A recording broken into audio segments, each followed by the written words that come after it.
জানেন তো পৃথিবীতে সব থেকে দুর্ভাগ্য কাদের?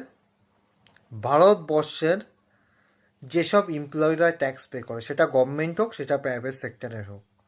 আমি কিন্তু আমাদের দেশের প্রধানমন্ত্রী বা কোনো অর্থনৈতিক ব্যবস্থার ওপরে আমি আঙুল তুলছি না, কিন্তু কিছু কিছু জিনিস ভাবা উচিত। সব থেকে স্পেশালি যদি হায়ার ট্যাক্স পে করে সেটা হলো প্রাইভেট সেক্টরের এমপ্লয়ি, যারা 1% জিডিপিতে কন্ট্রিবিউট করে। তারা আজকে অনেক লোনে জর্জরিত থাকলেও তারা প্রত্যেক মাসে 30% তাদের ইনকামের ট্যাক্স পে করে। কিন্তু তাদের আজকে যদি জব চলে যায়, তার জন্য কি গভর্নমেন্ট কি কোনো পদক্ষেপ নেবে? নেবে না। কিছু দেয়? দেয় না। তাহলে মোদিজি, আপনাকে একটাই কথা, যদি আপনি যদি আপনার দেশের মানুষকে যারা হায়ার ট্যাক্স পে করছে তাদেরকে যদি সিকিউর না করতে পারেন, তাহলে তাদের কাছ থেকে কেন ট্যাক্স